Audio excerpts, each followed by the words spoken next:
Thank you for joining us today. This Whole House Performance webinar series is sponsored by Pacific Gas and Electric Company as part of the Energy Upgrade California program. I'm your moderator, Erin McCollum of the Electric and Gas Industries Association. We have provided you with an email that has a web page that you can download the presentations to review and print copies if you prefer. Also, as you know, we have a GoToWebinar link that will allow you to view the presentations while we go along. Today's webinar is being recorded, and that video audio link will be emailed to all of you tomorrow, and a link to the contractor portal so that you may share it with others in your organization who may be interested in our topic but were unable to join us today. Your phone lines are on mute. We will be taking a question and answer period at the end of our presentations, but please type your questions into the GoToMeeting application. We'll get to those following the presentations, as I mentioned. Today's webinar is titled Whole House Marketing Tactics Worth Stealing. You will learn candid insights about marketing strategies and tactics. Today's co-presenters are Ed Thomas and Eric Helworth of EGIA. Ed oversees EGIA's utility and government-sponsored program activities. He serves on the boards of the Utility Energy Forum, Home Performance Resource Center, and EGIA, as well as he is on Recharge Colorado's Executive Committee. Before joining EGIA, Ed managed a geothermal heat pump installation company in Colorado. Eric is responsible for developing and executing EGIA's overall contractor services strategy. He has extensive sales, marketing, and strategic partnering experience. Prior to joining EGIA, Eric held senior management positions in sales, marketing, and product development for a national big box retail chain. Welcome, and take it away, gentlemen. Thanks, Erin. This is Eric at EGIA. Today we're going to be talking about, I think this really goes down to why a lot of contractors are getting involved in home performance to begin with. And the one reason is marketing options. Home performance gives you a lot of those marketing options in the marketplace that a lot of single measure contractors don't really get a chance to offer to homeowners out there. So what many of the contractors are finding out there is not only does it give you the marketing options, but it differentiates your business. It oftentimes increases your margins because you're selling larger jobs and of course higher average tickets. You're also, because you're adding to their overall comfort level, that you're getting high customer satisfaction and of course reducing seasonality by in the marketplace, being able to go out with insulation at one time of the year, HVAC. So for instance, I was in the Midwest just recently. In the Midwest, they're having unseasonably warm weather. A lot of the contractors back there, when we were talking about home performance, were saying, what a great time to get into these other measures because, right now I don't have a lot of heating and cooling needs going on. So it also reduces callbacks because, of course, the customers are happier and, of course, overall saves energy. So what's happening is a lot of large contractors in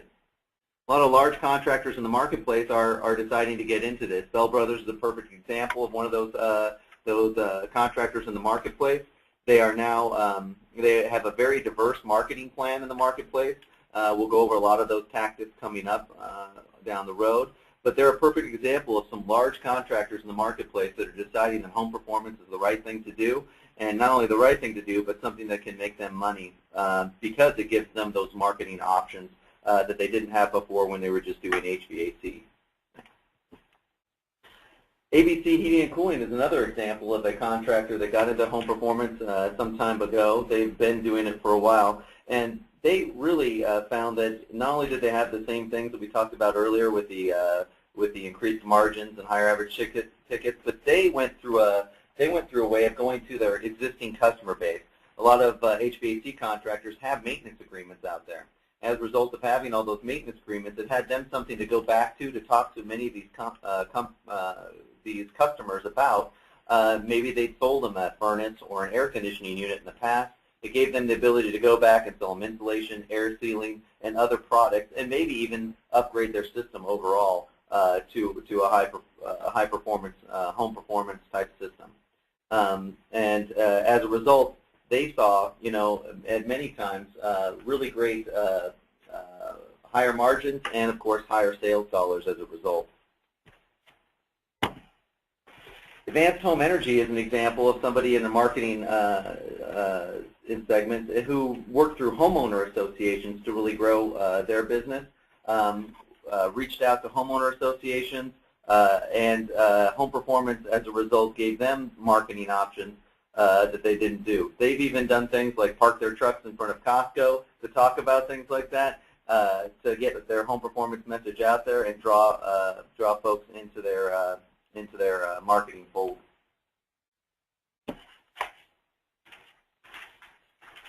Groupe Home Solutions is another example of a contractor who works through realtors.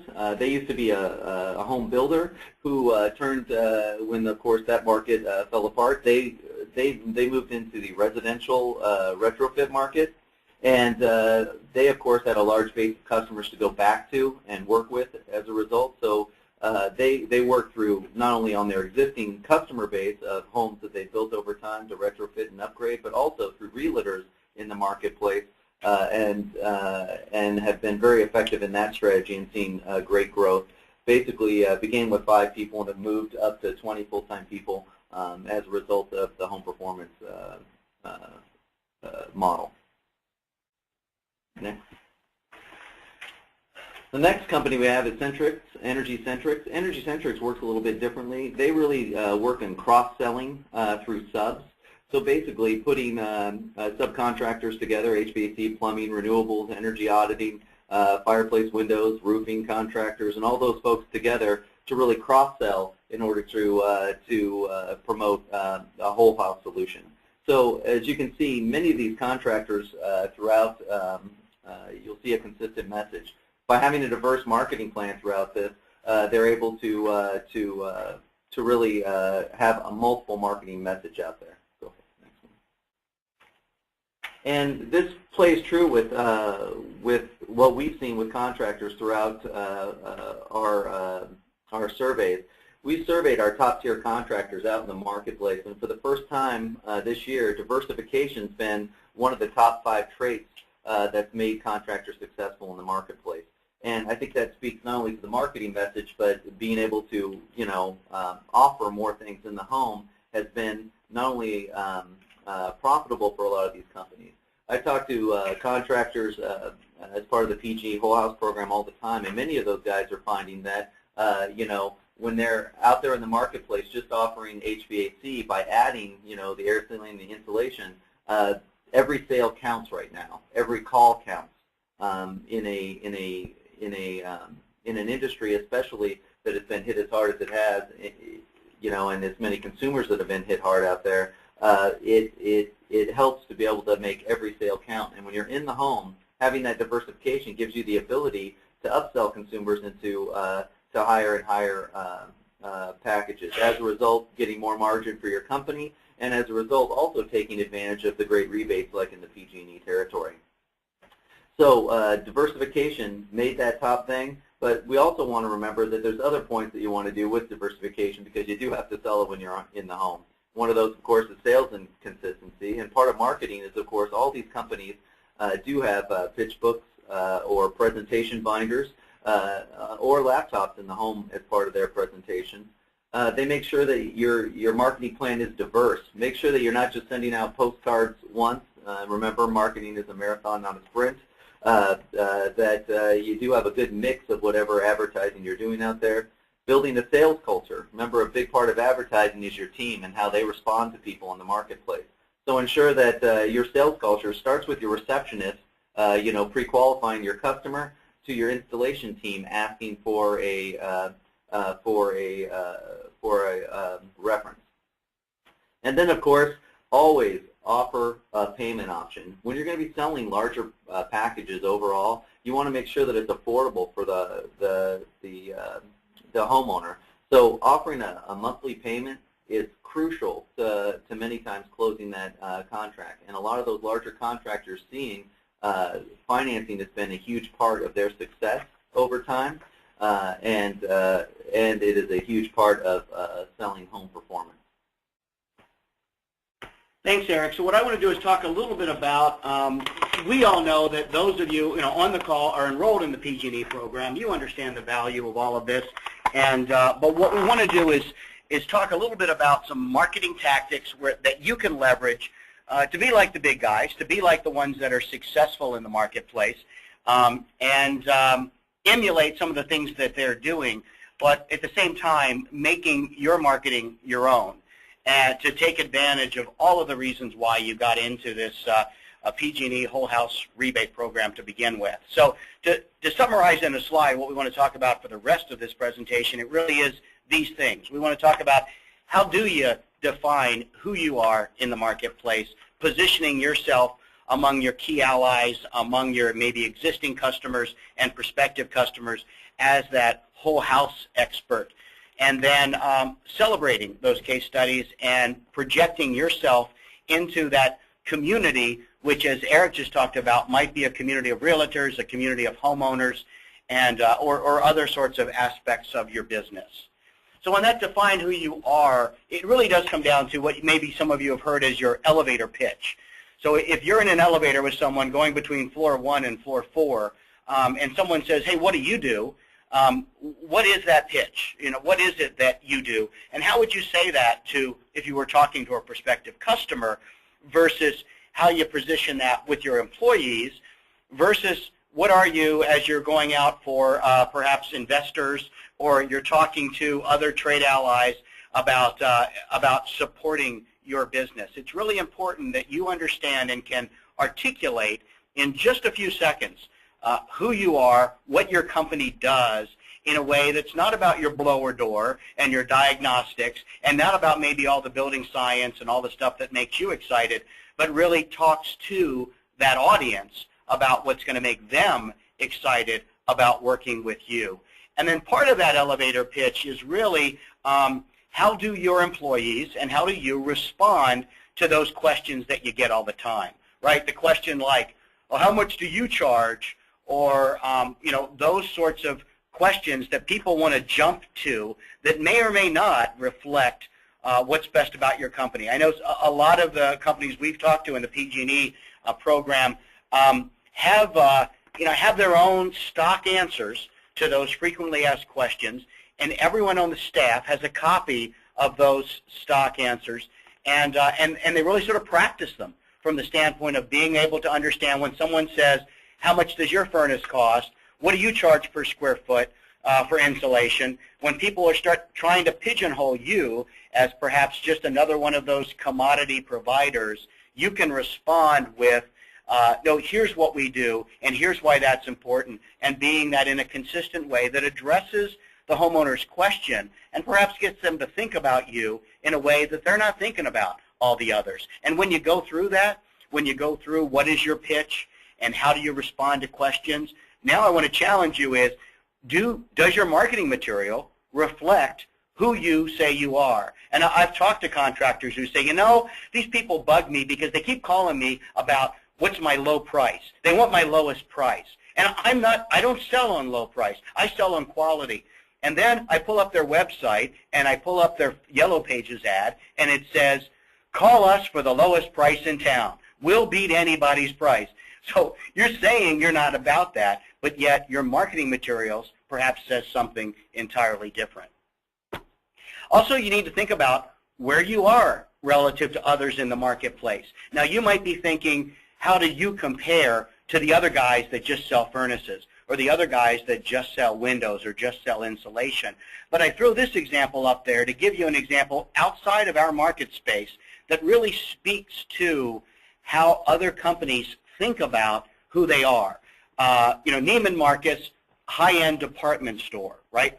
Whole Foods Market, or you may know them as Whole Wallet Market, a high-end grocery store. Now, at first impact, well, they're not competing directly with each other, but they've both, in a sense, carved out the same marketplace for the reasons that you can see there, right? They have this exclusive products that you can't find anywhere else. They're playing to the top price.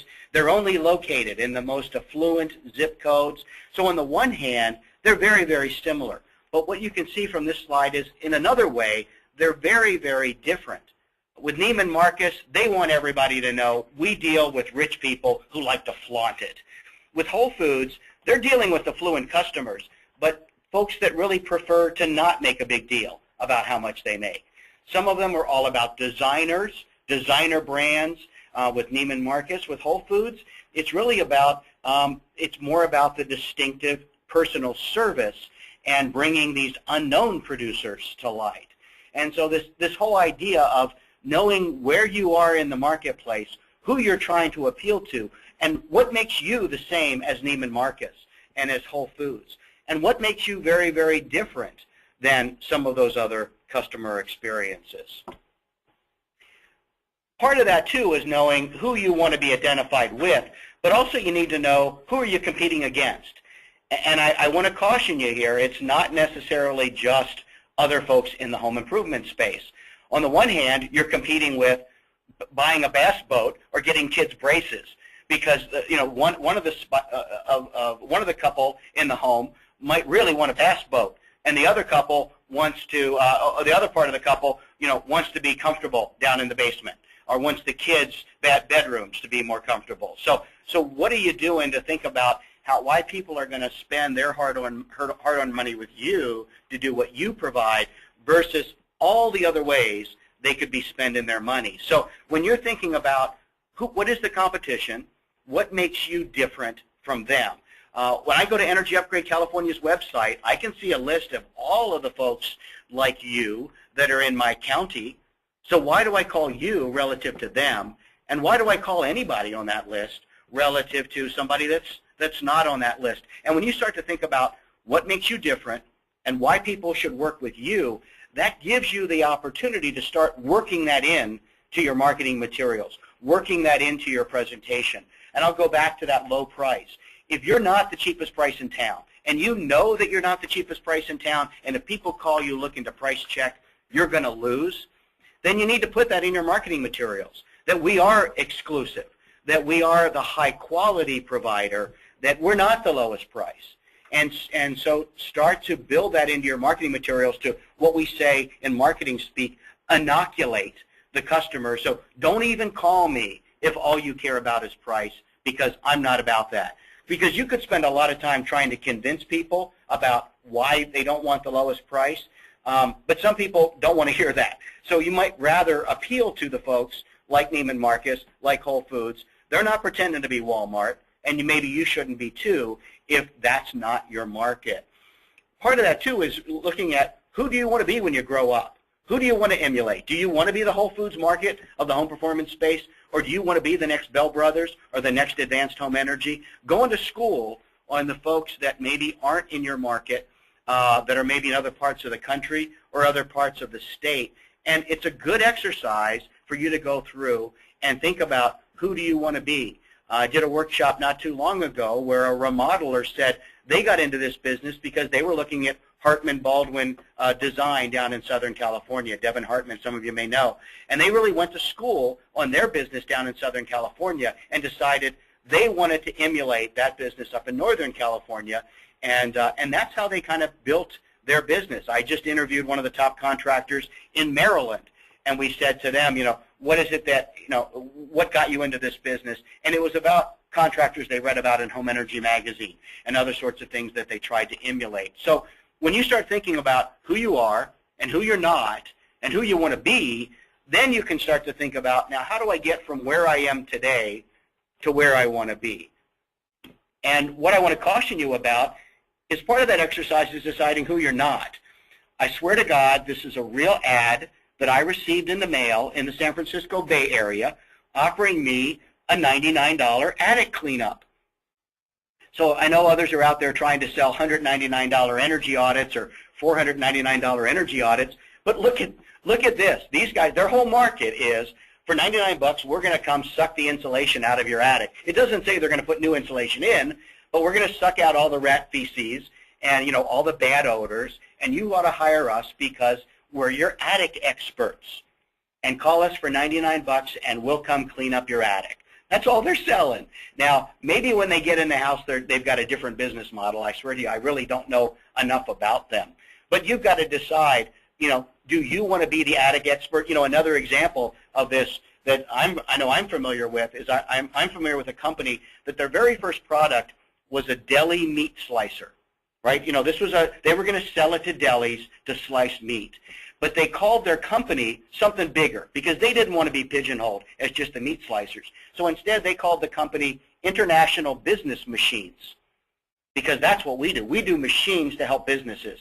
And I swear to God, that's how IBM got started. Their very first product was a deli meat slicer. So you've got to figure out, are you the attic experts, or are you the whole house expert, or are you the environmental expert? So as you start to position yourself, as you start to be thinking about that market position, and you start to market that in the community, you really need to be tracking everything that you do. Because how do you know what works? Ways you can do that is by putting individual web addresses into your web materials, individual phone numbers into your materials, or other sorts of special email addresses, or ask for offer so-and-so, or mention you heard it here. So part of that is building that into your marketing. The other part of it is, as you take those inquiries, make sure you're asking the question, where did you hear about us? Realizing that people tend to tell you the place they heard about you last, not necessarily the place they heard about you first, and you really do have to have those multiple touches to people. But ask yourself, if I had to cut half of my marketing budget tomorrow, what half would I cut, right? And it's the half that doesn't generate awareness, because you really don't care about generating awareness. You care about completing jobs.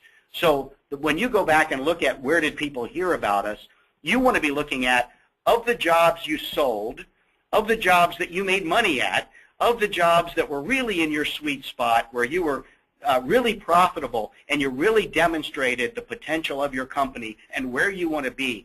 Of those jobs, where did those people hear about you?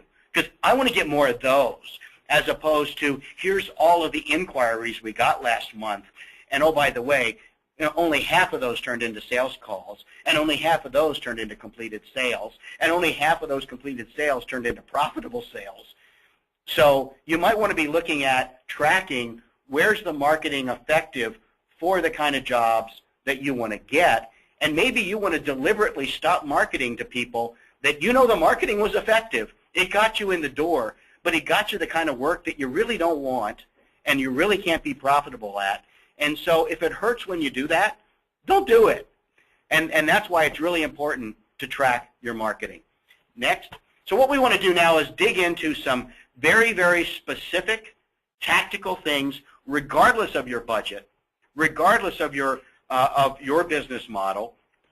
What are some things that you could start doing this afternoon that really could embrace to make your marketing more effective and better market the PG&E Whole House Rebate Program, better market where you want to be when you grow up, and ideally where those things align. And the very first place we want to start is with your business cards. Now, so everyone, I'm going to suggest here, everyone probably has a business card, or you should, and realize that in this day and age, that business card is your storefront. When you're face-to-face with someone and you're talking about what is it that you do and where do I get more information, they might go to your website, but they're probably not driving past your office location necessarily. They may have seen one of your trucks, but really this business card is where they're either seeing you for the first time or maybe they are seeing you again. So when you hand them that business card, it needs to look like you. It needs to look like all of your other marketing. It needs to look like your website. It needs to look like your trucks. Oh, yeah, it's those guys. And that card really needs to emphasize what is it that you're trying to achieve and where can they go to learn more. So it probably has your website on it, right? You're going to send them to your website to learn more about you.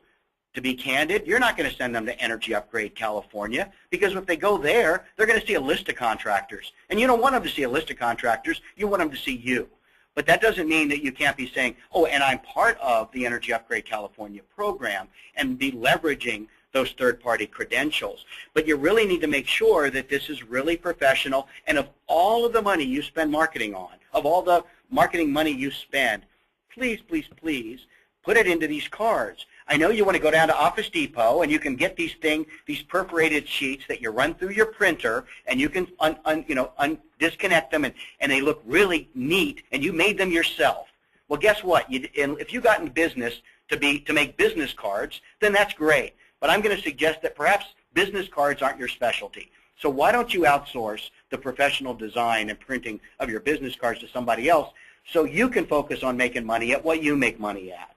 And then once you have those cards, realize that for the HVAC companies traditionally, they've made sure that those cards are magnets that they can put on the furnace, because people think about them when they're on the furnace, at their furnace.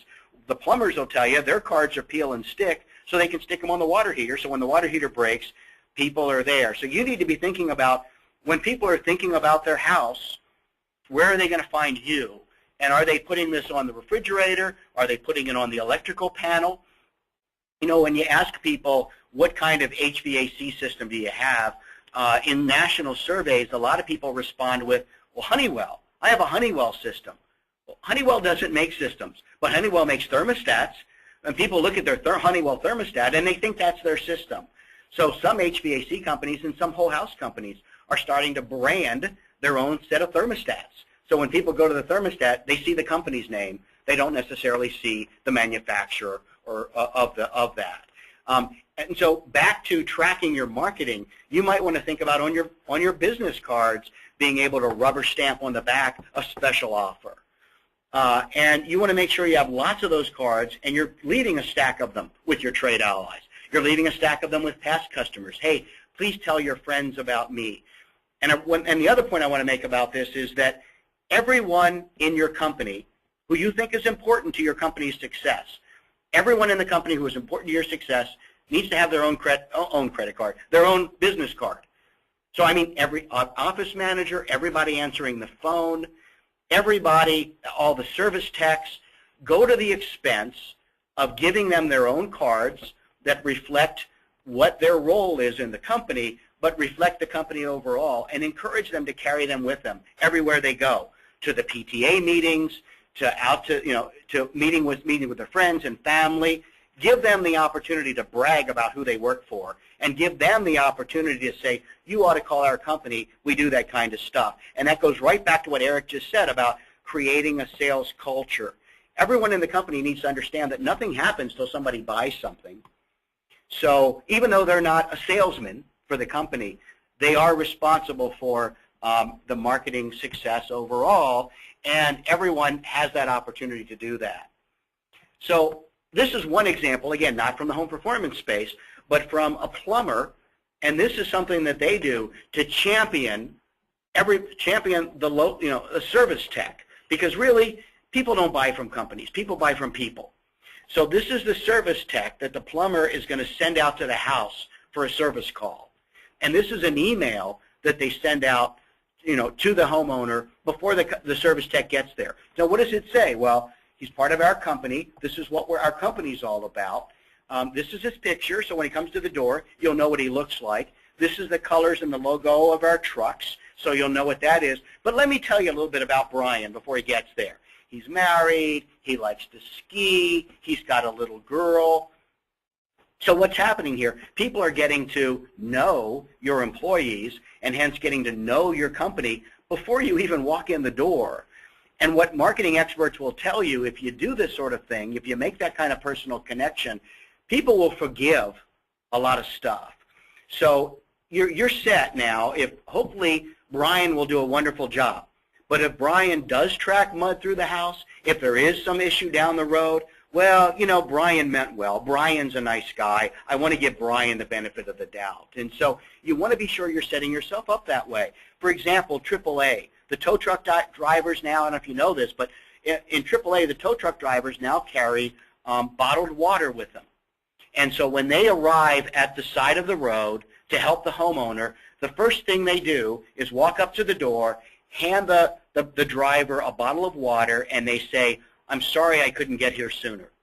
Now, it doesn't matter whether they were late or not. The idea here is I'm empathizing with you. I want to help you. Let's see what we can do together. So regardless of the size of your company, a basic marketing tenet is you want to champion your people, and you want to champion that People buy from people. The next thing you want to do is leverage your credentials. Congratulations, you're all part of the Energy Upgrade California program in general, and specifically the PG&E Whole House Rebate Program. I know some of you are maybe have BPI certified individuals, some of you are accredited by the Building Performance Institute. Use those credentials. Use every opportunity. The folks at Energy Upgrade have spent a lot of money in marketing to tell folks about the key messages that they believe folks will respond to. So leverage that. Make sure that you're making the most of that in all of your marketing. And that includes using the logo. They have artwork for lawn signs, for fact sheets, for those sorts of things, some guidelines for you to use. Make sure you're making the most of that. Not to make it all about them, but to make it all about you and your role within that program. That's the website that you can go to. From there, you can log in with a participating contractor username and password and start to take advantage of that. And when you go there, you're going to see something like this, where you can download the documents so that you can incorporate your own message into them. You could also, next slide, show where you can use their materials and put your logo on it, or you can take your own materials and put their logo on it. So the idea here is what way you want to go. If you don't have a big professional look and feel, then you can leverage theirs. But you've already got a corporate identity, a brand identity, then make sure you're incorporating them into what you do. And you'll see there different logos that have all of that. Now let's talk next to what's called in the marketing business radial marketing. Just a fancy way of saying marketing yourself within the radius of where you're doing work. Now for a Home Depot, that's in the radius of where their store is, and that's why quite often you'll go into a store and they'll say to you, well, what's your zip code? Because they're trying to figure out what's the radius that they're trying to reach. But when you're out doing an installation job or you're out doing a home energy analysis, that's your customer, that's your footprint, and so be thinking about what are you doing to market yourself within the radius of that particular spot. As Eric mentioned, Advanced Home Energy's offices are right next to a big Costco. So they've got their truck right up in front that everybody sees it as they go by. But when you're out on a job site, make sure you've got your vehicle parked right out in front. Maybe the biggest vehicle that you have, whether you need it on the job site or not, consider parking it out there so everybody knows that you're doing work in this area. Consider using yard signs and those sorts of things. I don't mean just plopping them up into the house. I mean in front of the house. I mean asking the homeowner, would you mind if I put this out here? Sometimes we get questions, and I'd like to be able to do this. So ask for their permission to do it. But then also be thinking about what's typically called the 5-5-10 rule, taking door hangers, again, leveraging Energy Upgrade or your own messaging, and going 5 houses down in either direction and 10 houses across the street and maybe 10 houses behind so that everybody knows that you're in the neighborhood. And again, perhaps you've seen realtors do this when they have a listing in the neighborhood, going out there and either with postcards direct mailed to that neighborhood or to door hangers to speak to, hey, we're here. Sorry if there's an inconvenience, but we're upgrading your neighbor's house, and if you have any questions about what we do, here's where to go. Here's where to position. And this is something that maybe your techs are busy. Maybe they don't have time to do this. So maybe you want to have a process where the office manager on his or her lunch hour goes out and does that. Maybe one of your service techs is married to a stay-at-home mom or stay-at-home dad. And so this is an opportunity for them to make some extra money by working for you, and their job is just to go out and hang those door hangers as part of every job that you do. At the beginning of the job starting, maybe again as the job's finishing, and be thinking about that kind of perspective. Another example is from that is growing into customer open houses.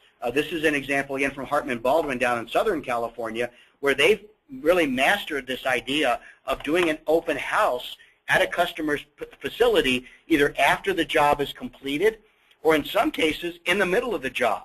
So when everything's tore apart, inviting the neighbors in, inviting prospective customers in to see what you're doing. Again, you want to do this with the permission of the homeowner.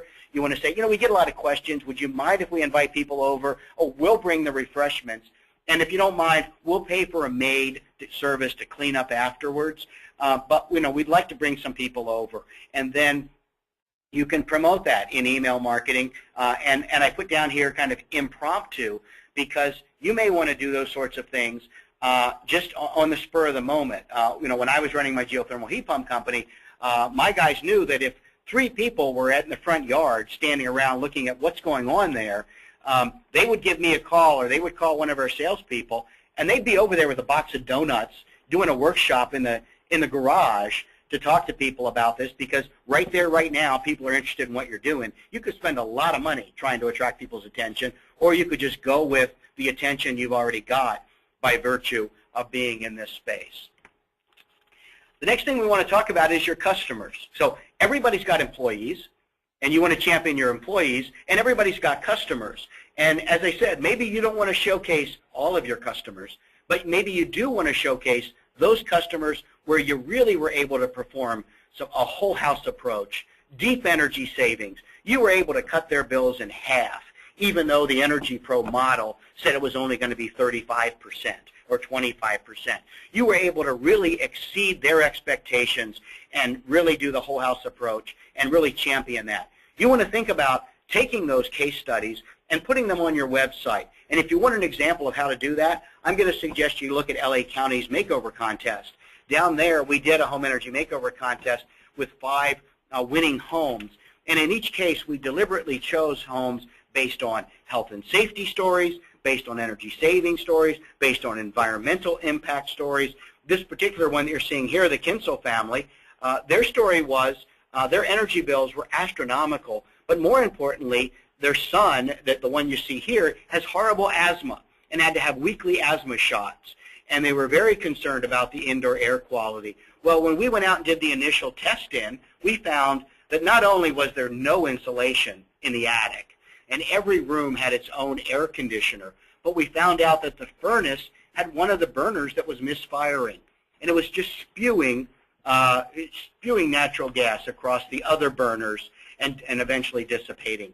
So, and a serious indoor air quality issue that these folks weren't aware of, and so, and a serious energy efficiency problem. We were able to solve all of that, but at the end of the day, when you interviewed the homeowners, their perspective was, oh my gosh, our son doesn't have those horrible asthma problems anymore, and because of the energy efficiency upgrades that we made. So if that's your niche, you really want to market that and put that kind of thing on your website. Another example from the other coast in Washington, D.C. is where we did case studies focused on a house from the 1970s, a house from the 80s, a house from the 90s, a house with a retired person, a young family, empty nesters. So, in one of these, the one in the middle there, we deliberately chose that home because they had put in all new windows and all new siding.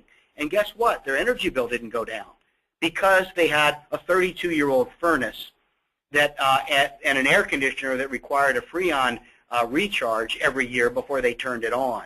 Well, why didn't they just replace the furnace? Well, the Windows guy didn't sell furnaces, right? So that's why they didn't. So they really hadn't taken a whole house approach the way we embodied in the PG&E Whole House program and in the Energy Upgrade California program. So when you find those kind of stories where you were able to really turn around a customer situation, put those on your website and champion those kind of customer case studies and just make the most of them. Once you start doing that, then think about, when you think about what makes you different and why people should choose you, think about what the news story would look like if you were to be in the newspaper. Because in the old days, the reporter would come out and interview you, and you'd get a story in the paper. And in this lower left-hand corner, that's an example of Advanced Home Energy getting a front-page story about the work that they do, and some other examples of news clippings from other places around the country. So that could happen, but you're in a position where you have an opportunity to make your own news. So think about, what is the news story about your company? Is it maybe that you just got qualified for the Energy Upgrade California program? Is it perhaps that you just had your 100th customer? Or whatever that story is, think about writing that up into a one-page story and then publishing it yourself. because nowadays you can take that story, put it out on, there's marketwire.com, businesswire.com, those sorts of things, where you type out the story, you put it up on those web engines, you pay them a couple $100, and they will publish your story to all the national or regional or state or whatever you choose news outlets, who will then be publishing it on their website. So you may not actually get on the Sacramento news, television newscast, but your article might get picked up on the Sacramento television news website. And then those of you that know search engine optimization know that the more times your name appears on other people's websites, the higher up you're going to be in those sorts of searches. And now you're positioned as a subject matter expert. So you start to publish your own stories out there on all of those kinds of sites. And then once you get that link to, let's say, the Sacramento TV station, then you start promoting, hey, we were just featured on their website. Hey, our story was just picked up by Fox News or CNBC. And you can mail that out, email that out to everybody that you know, past customers, trade allies. And there's a bunch of services out there that do that. Constant Contact is one you may have heard of, probably the most popular right now. But there's another called MailChimp that's even cheaper. You just pay a monthly fee, and if you just have a few customers, a few people on your email list, you don't pay anything at all. But you could then start emailing that out. Now, granted, you could email that out through your own email box, but when you use those kind of services, it'll do a better job of getting you around firewalls and getting you in something that's trackable. And then from there, when those stories get picked up, you want to put that on your Facebook page, on your LinkedIn page. And obviously, we could do entire webinars just on all of those web strategies. But I want to suggest to you, it starts with what makes you different, why should people hire you, coming up with that story and putting that story out on the news wires all by yourself. And then from there, you can start going on the speaker circuit. I think this is a slide here from Centergreen. I think they're on the web call today. But this is an example that they allowed me to use about one of their slides from one of their presentations. And notice they're talking about here's a house that we went into, and here's what the infrared thermograph gun looks like. This is what we see when we look at various houses. You can put together your own presentation and be presenting it like you saw Ori Skloot at Advanced Home Energy do to the homeowners associations, to the chambers of commerce, to those sorts of folks. All of those folks are looking for speakers. The Rotary Club in your community meets every Wednesday at lunchtime. And there's a program chair who's responsible for getting speakers. And every other Wednesday or so, at about 10 in the morning, that program chair gets a call from someone saying, I can't make it today to do the presentation. And they're desperate for a replacement speaker. They need to know that you're available to come speak about what you do as far as whole house and what your role is in Energy Upgrade California. They need to know that you're available to speak, and there's an opportunity for you to do that. And then when you do that, you could be doing a 15-minute presentation on how to be more comfortable in your home, how to take advantage of all of these rebates that are out there. Maybe you could be doing a short version for the Rotary Club, or maybe it's a 1 or 2 hour version that you're doing that's going to be as a post-conference to the Homeowners Association regularly scheduled meeting. Here's a couple examples of, well, the photo is from one that we did in Anaheim, California at the public library, where we invited in folks that were interested in hearing this. And what's interesting here around these workshops is, and PG&E can tell you, and Energy Upgrade California can tell you, of all of the marketing they've done, I mean the billboards, the radio, the TV, of all of the marketing they've done with Energy Upgrade California, the most effective thing that they've found are homeowner workshops. They've hired Ecology Action to go around the state doing these homeowner workshops. Well, there's nothing stopping you from doing your own homeowner workshop. You could certainly wait for those folks to call you and ask you to be a speaker at one of their workshops, but there's an opportunity here for you to do your own workshops. And let me kind of take you through what that would look like. So here's your little, one slide, little homeowner workshop in a box. What are you going to do? Well, put together your own little flyer that would publicize, come to this workshop, and what are they going to hear? They're going to hear you as the subject matter expert talking about what you do. Perhaps you're going to bring in a couple of your customers that might be guest speakers, or you're just going to go show slides with the homeowner's permission of some of the homes that you've worked on. Maybe other co-presenters will be your subcontractor trade allies. Maybe you want to invite a local, someone local from the planning department or a local community leader to join you to talk about, you know, the opportunities that are there. But you could put together your own little workshop, your own little flyer, email that out to everybody that you know. I'm going to tell you, charge a registration fee, you know, $5, $10, to ask people to RSVP, and maybe, you know, you're going to do this at the library, maybe you're going to do it at where the Rotary Club normally meets, and maybe you're going to suggest that if the Rotary Club sends out this announcement that people can, you know, get into your $10 workshop for only $5 or something like that, or you're going to waive the fee if there are certain qualifications. But this idea of charging a registration fee to come to the workshop, that's about teaching people to give you money, okay? Because nothing happens till you sell something. So if you do something for free, as we've learned with energy audits, a free energy audit, it's not worth anything because it's free. An audit people have to pay something for, that's putting some skin in the game. So this idea of you saying, come to my workshop, I'm going to teach you something, and perhaps when you register, you're going to go home with a free compact fluorescent light bulb, or you're going to be entered in a drawing to win, or something like that. But make sure that people understand your time is valuable, their time is valuable, they're going to come learn something, and they should pay you for that opportunity. That's a great way of not only demonstrating value, but also being able to track who says they're going to come versus who really comes. Because if it's free, they'll tend to sign up for it and then not actually show up. So this idea, now again, you can waive that fee if you think someone's qualified, but that's a way to do that. And then as you start to promote that, you want to script yourself. You want to be sure that you've got plenty of stories, because people like stories about your customers, about your employees, about your elevator pitch and what makes you different. And be sure that you've got handouts there at the workshop so they can take extra handouts back to tell their friends, and make sure that you're collecting, you know, through sign-up sheets and so on. You make sure you capture everybody that's there in the room so that you can follow up with them to see, you know, if they have more interest. This is a great way to qualify customers en masse. Everyone who's ever called you for more information, you can say, hey, come to the library, come to the community center, come hear all about what we do. And it's not genuinely, it's not necessarily just a sales pitch.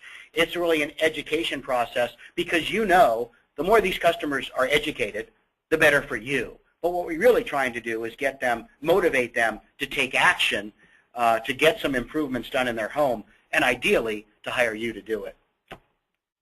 So another example of another tactic is once you start to build these workshops, and once you start to get those news stories, putting them together in your own newsletter. And I've got some examples here of what Green Homes America and some of those folks do, putting together their own little newsletter that you can email out to everybody, updates on Energy Upgrade California, that you can print these out and maybe put them out for distribution at different senior centers, community centers, folks like that. You can email it out to all of your contacts and see who responds and be able to track, again, tracking everything in marketing, tracking who opens that newsletter, what articles do they look at, what are they interested in. You can start to kind of build your own newsletter around that. The last tactic we wanted to talk about are home shows, but I'm going to broaden that to actually say community events. Because again, what Energy Upgrade California has learned is those are fabulous opportunities to get face-to-face with prospective customers. And it may be a home show, and that's traditionally where home improvements are sold. But you know, it might be the farmer's market, because that's where people who value paying a little bit more for their fruits and vegetables because they're organic or because they're local, if those are the kind of values, hiring local, spending a little bit more for higher quality, if that's your market message, then perhaps your company needs to be at the farmer's market talking to like-minded people about what you do.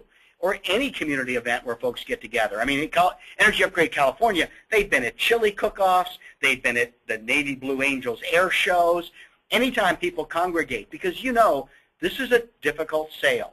It's a tough sale to try to articulate all the reasons why you should do whole house and not just wait till your furnace breaks to replace it. So it's not that you're going to make it any easier, but when you can get face-to-face with like-minded people and talk about what you do and share your passion and enthusiasm and share examples of case studies. When I did this in Colorado with geothermal heat pumps, in my home show or my community event booth, I would have just a sign with all the addresses where we had already done installations, not necessarily, and the city, not necessarily the house address, not necessarily the person's name, but here's all the places where we've already been. And so when someone walks up and says, well, my house is 3,000 square feet and I am over here on the east side of town, or I live in a 1,000 square foot house and I'm on the west side of town, you can start to talk about, oh yeah, this is a house we did that's similar to that. Here's how we addressed it. And you can tell those case study stories. You can reach into your handouts, pull out an example of one of those case studies and share it. I point out this picture here of what looks like a really cluttered booth. But what I want to show you what's going on here is this is up in the eastern part of the country where boilers are a big deal. So people are thinking, I need a new boiler to heat my home. So right out in front is a new Energy Star boiler, okay? And an example of one of their yard signs.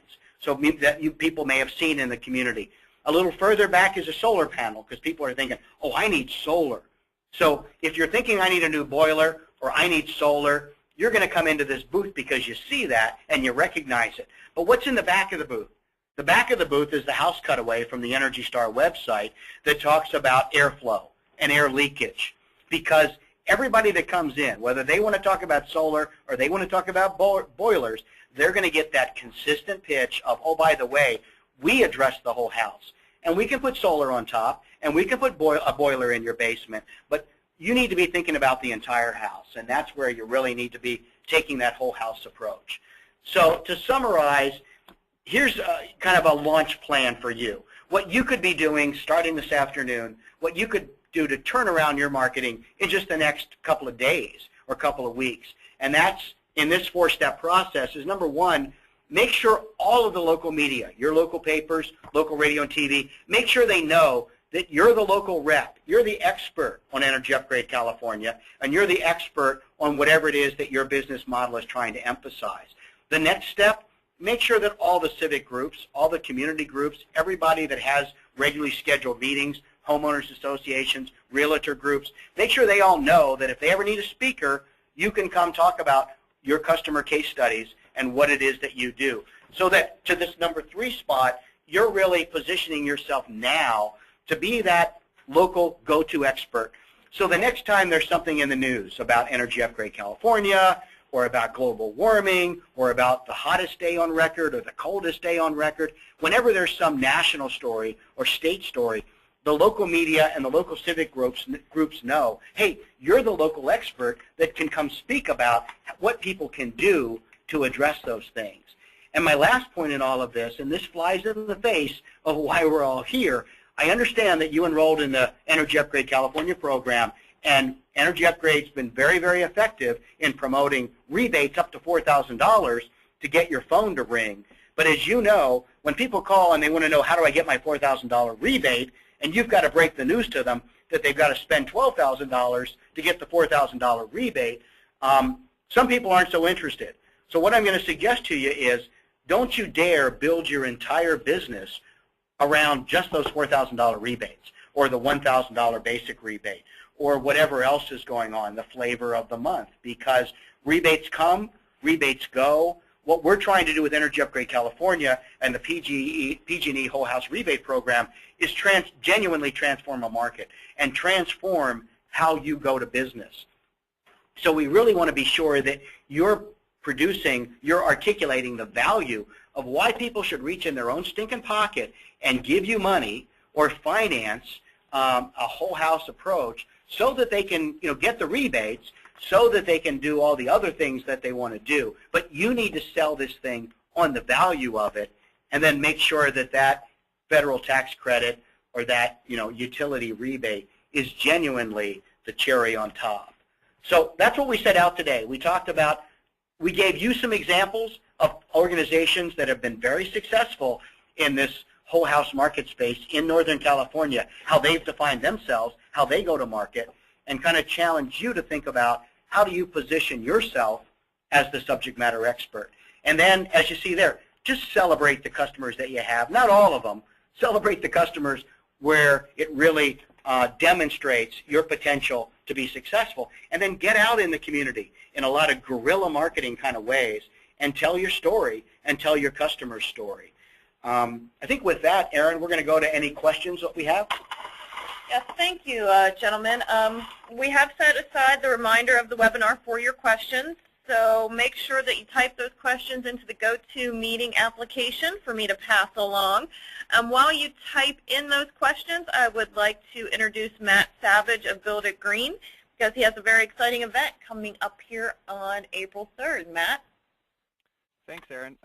So I wanted to tell you all about the Pacific Gas and Electric Energy Upgrade California Contractor Exchange. This is the first annual event that we're holding like this, and it's an invitation-only event exclusively for participating contractors in the program. It's going to take place on April 3rd from 9 to 5 p.m. At the San Ramon Valley Conference Center over in San Ramon.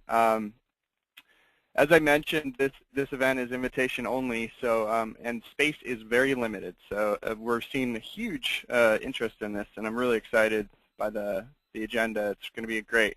It's a chance for you to hear, get FaceTime with PG&E and the California Energy Commission about the program and where it's going. The program's here to stay through 2012 and beyond, and so this is your chance to hear from the administrators and the creators of these programs where this is all going. It's also a chance for you to hear from other contractors what has made them successful in the program. So Ed Thomas is going to lead a panel with some successful contractors, so I'm really excited about that. There'll be networking opportunities and a chance for you to meet our desktop review team and ask any questions they may have. There's also some workshops. There's going to be more marketing material at the event, so if you enjoyed this, there's going to be more detailed marketing, sales, and customer service workshop and some advanced Energy Pro training. So please, if you're interested, please email info@builditgreenutility.org, or you can email me personally at msavage@builditgreen.org, and I'm happy to answer any questions you may have. This is the contractor portal that you see here at www.builditgreenutility.org, which is kind of your one-stop shop for all things PG&E Whole House Rebate Program. So I encourage you to look at the recorded webinars, and this webinar will be posted as well as all our past webinars. So I encourage you to look at that and email info@builditgreenutility.org if you have any questions about this event. Thanks, everyone. Thank you, Matt. I just wanted to make some folks aware that we will have this recording and the slides available for download and viewing after our webinar. First question is, what can a contractor typically expect to spend budget-wise on marketing? Eric? Well, that, of course, depends upon your marketing requirements and where you're going to market. But I think the most important part of that is that you do build it into the cost of your bid. Remember, every single bid that you budget for should have marketing built into that budget.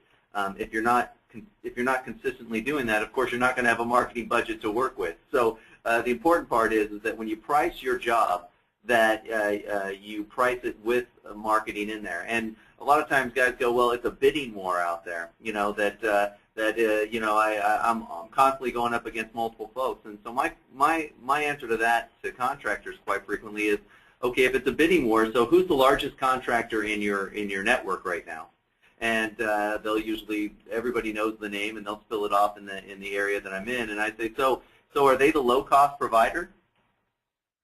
And they have to look at me and go, well, obviously that's not the case. They're usually a little bit more expensive, and what they're selling is quality of their work, and they're building in the marketing budget that they need in order to get out there and get in front of homeowners. And as I tell contractors, if you do pride yourself as the greatest installer, if you are the best installer in the marketplace, why wouldn't you want to get your name out there as much as possible to everybody in the marketplace? And why wouldn't you want to build that into your budget so that you're the one installing instead of this company that you're calling, just a marketing machine? So I think the real point of this is is make sure you build it in to whatever it is. And, you can start with baby steps, building in, a radio ad or whatever else into your constant bids and step out. But I think the most important thing to remember from all this is statistics show that 70% of homeowners buy from the first credible person they talk to. And marketing is a huge part of your credibility as a contractor. If you don't have a good marketing plan, then you're not going to be as credible to the homeowner. And as a result, you run the risk of losing the job, even to that higher cost guy, because he's more credible. I think that's what we see too, looking around the country, is contractors, didn't get into this to be marketers. I mean, they got into it because they like to work with their hands or they want to help people in their homes. So they don't think twice about hiring a bookkeeper to do their accounting. But for some reason, they think they can print their own business cards and they can do their own marketing, or I don't need to do that, or they're going to sell all the jobs themselves.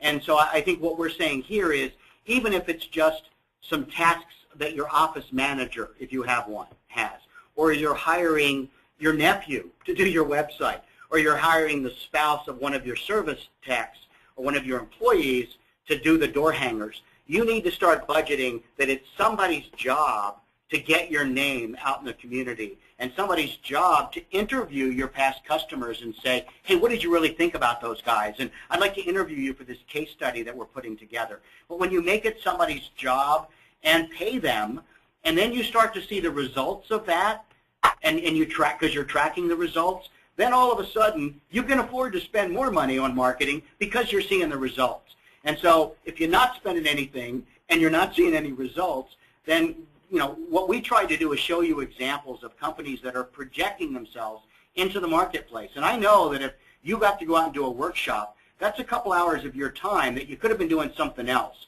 So you better be making sure that if you do a workshop, that there's people in the room, and a certain amount of those people buy from you, so you can go back and look at, this is what we spent to do the workshop, and this is what we got out of it. So you do need to budget for that. I've heard numbers as high as 5 or 10% of our gross sales. But whatever it is, you need to start building that in so that, and tracking what works. Because if you don't, if you're trying to do everything yourself, you're never going to be more than a one-person shop. And maybe that's your business model, but if you want to be successful, like the companies we showed you up front, they all have something in common. They're all going to market in very public ways with billboards and radio and TV. They're also, at the same time, going to market in very stealth ways, like some of the tactical things that we showed you today. And I think that there's a quote that kind of sums all that up that Henry Ford said at one time. He said that a man who stops marketing to save money is like a man who stops the clock to save time. So it was true in his day, and it's just as true today. Thank you. We have another question here from Virginia Nichols. How many homes in the PG&E territory have actually gone through the EUC process from beginning to end? 1,000? I mean, I think, hey, Matt, it's Matt Savage. You're here on the phone. I don't know if you've got that at your fingertips, but I think the last we saw, there was about 200 contractors in the PG&E program.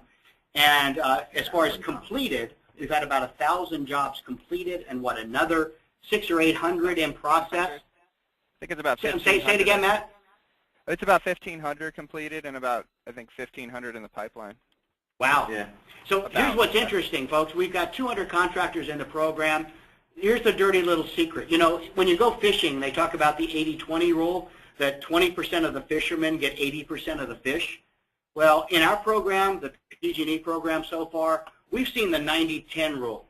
10% of the contractors are doing 90% of the work. And the fact is, they've come up with a system, they've dialed it in, they're making this thing work.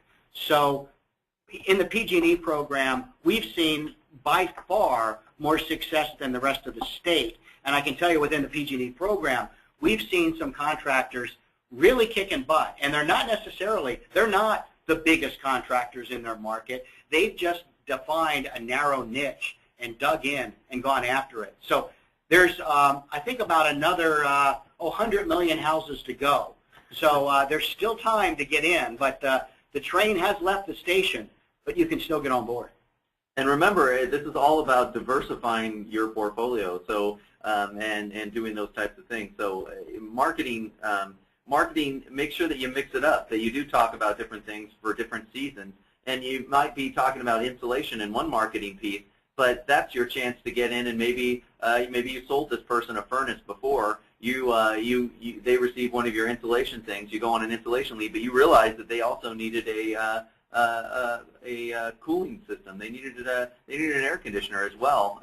You knew that from your tickler file or whatever else, and you can go back to them, and this is your chance to upsell them into this program. So there's a lot of opportunity here to upsell and to hopefully make up for the fact that you're not getting as many customers as you used to get because of the economy right now. Instead, taking advantage of each customer. Great. This is a question from Mark Long, and we're going to go into more detail on our May 4th webinar about this. But how important is the thermal imaging camera in selling home performance? I think we've seen it's really a big differentiator, and I'm glad you brought that up. We are going to talk about sales on May 4th, and it's a terrific, terrific sales tool. I'm not sure why you bought your camera or your thermal gun, but I'm going to suggest that you bought it to get more jobs, not necessarily to diagnose the house. Now, granted, you bought it to diagnose the house so you can get more jobs. But when we look around the country, I'll give you one example of a contractor in upstate New York. They took their equipment and they had a gun maker make a walnut gun case for their thermograph gun, so they could walk into the house, put it on the table, open it up, take out this expensive piece of equipment, and hand it to the homeowner and say, here, you hold it and point it up there. Now let's walk around the house with this and see. Well, didn't the other furnace guys do this with you? Didn't the other insulation guys take you through the house and see? And so that what they tell me is that they make the competition look silly for not having. The other guys didn't point out these gas leaks. So I mean, it's a key way. You were required to do that test in and test out, darn it, in order to get these incentives. The other guys aren't doing these diagnostic test in and test out, so they can't get the customer the $4,000 rebate. You can, but let's take these lemons and make some lemonade, and now you've got a key way to make yourself different from everybody else and really show that you're a building scientist.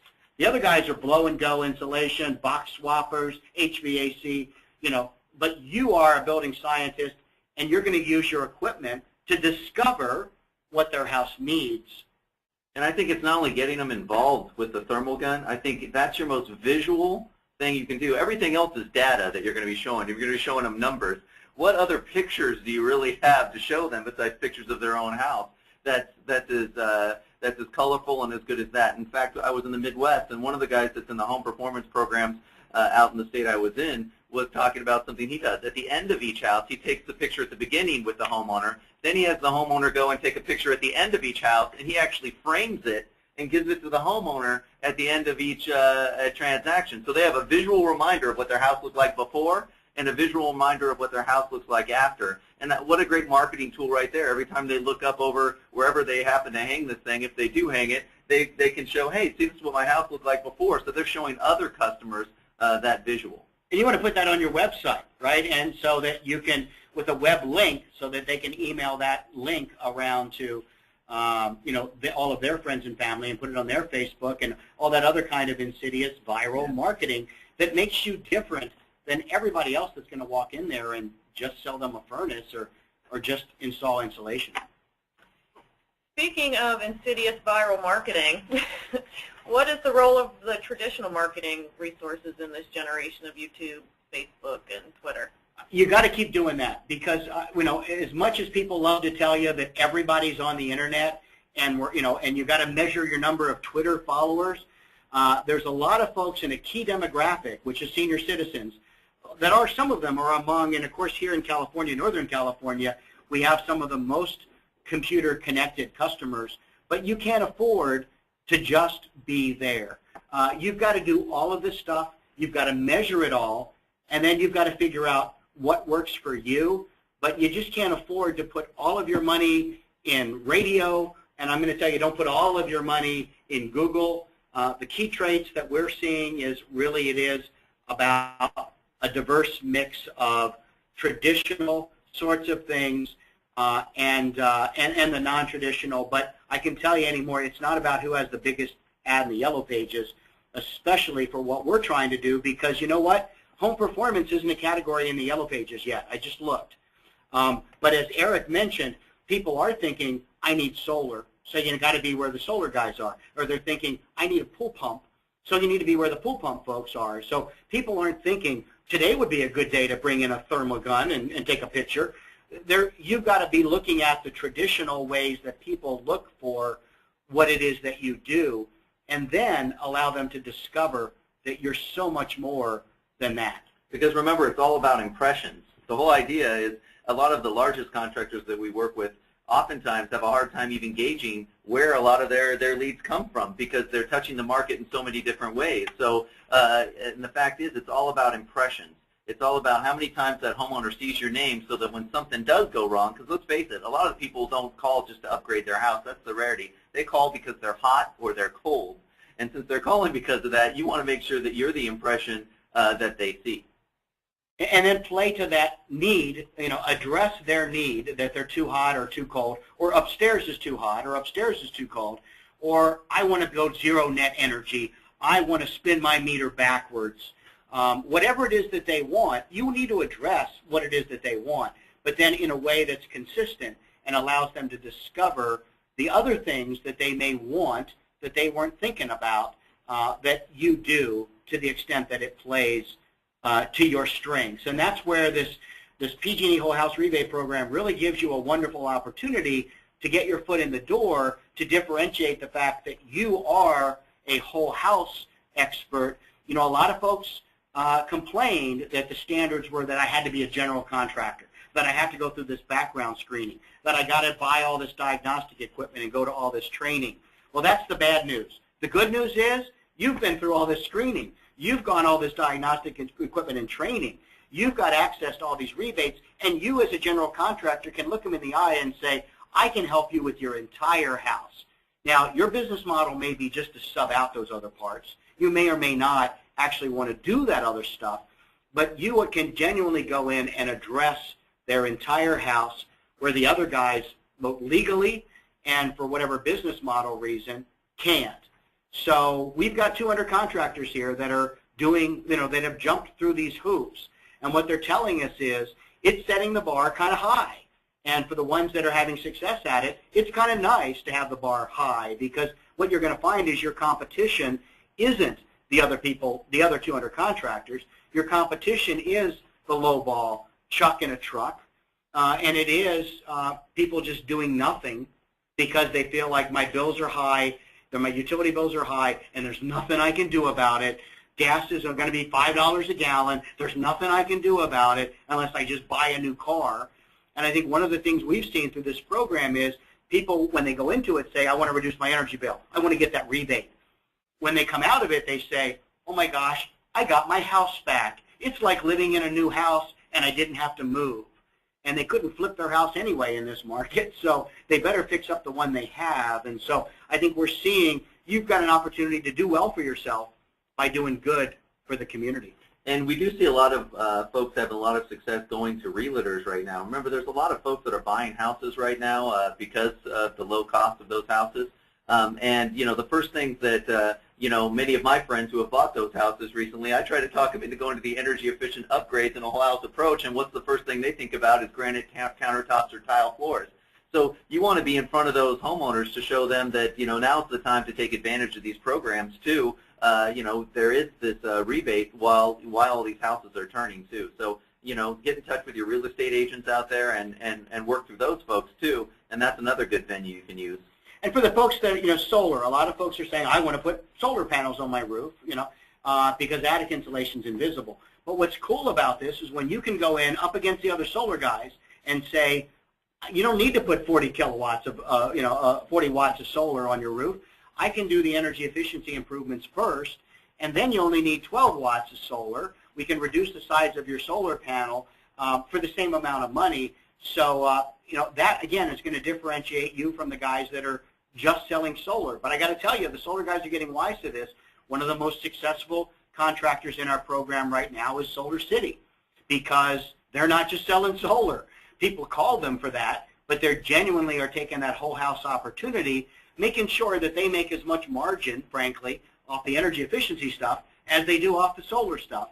And you need to make sure that you're not, undercutting yourself. But, some of the key folks are telling me, look, it doesn't matter if I sell them a furnace or I sell them insulation. I genuinely want to do what's best for the customer, and then I'm going to price my job so that I've got the same margins regardless of what they need. So you really have aligned your business model with what the customer needs. And unlike the other guy that's going out there with this silver hammer, I sell HVAC systems, so I got to find people that need HVAC systems.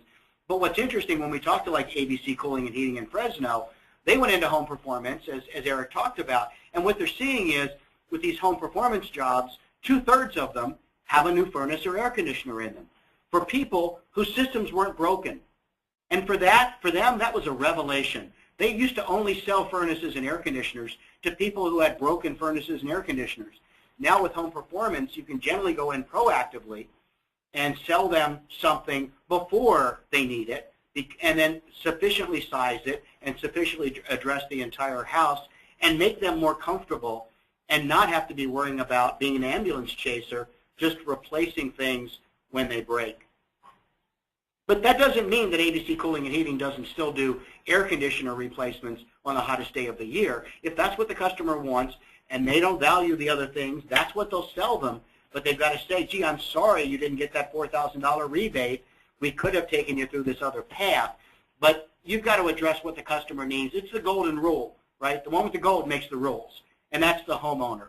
So we understand that it's not just about the PG&E program, but we hope we're giving you a powerful tool to differentiate yourself and change how you sell and change how you make money so that when the rebates go away, and by the way, someday they will, when the rebates go away, you've built yourself a model that will stand the test of time and put you wherever it is that you want to be. Excellent. This can seem pretty overwhelming for 90 minutes and knowing I need to get ready for spring and buy a domain name and get new business cards. What are some resources or tips that I could be looking at this afternoon to jumpstart my marketing program on Monday? There's a lot of resources out there that you can start to outsource this. I mean, part of it is I would start in your local community. There's SCORE, the senior, a lot of incubator kind of programs in your area. You want to plug into some of those resources that can help with business marketing. I also want to point out to you there's a lot of contractor associations around the country that can help you out. EGIA runs one. I forget how it's spelled. Oh, no, EGIA.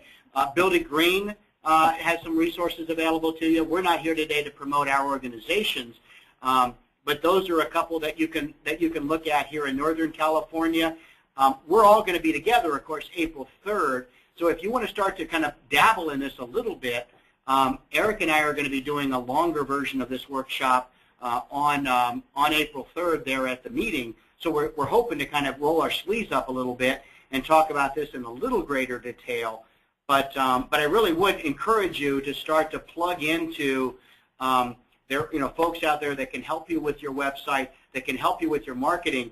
The challenge is finding folks that are really tuned into this market segment. In that regard, one of the things you probably want to do is start to Google other companies like yours and start to, progress through plagiarism, we call it. But go to looking at some of those other companies that you think you want to emulate yourself from, and some of those might be in our market space, and some of them might be not. But I mean, that's one way to look at it. Well, I think that is about it for our webinar. I appreciate everyone's time, and of course, Ed Thomas and Eric Howarth here of EGIA for presenting for us on this exciting topic. If anyone were to wanted to get in touch with our presenters, just contact us here at EGIA. I believe it's on the screen now with their information. So if you do have any questions, we will pass those along to them if we didn't get to them. Of course, thank you and to our presenters for joining us today, and thank you to our promotional partners. As we mentioned earlier, you'll be receiving an email with a link to the recording of today's web exchange so you can share it with others who couldn't join us. And our next topic of the Whole House Performance Webinar Series will be Whole House Sales Strategies at Work. That will be Friday, May 4th at 10 a.m. Pacific. Thank you, and this concludes today's webinar.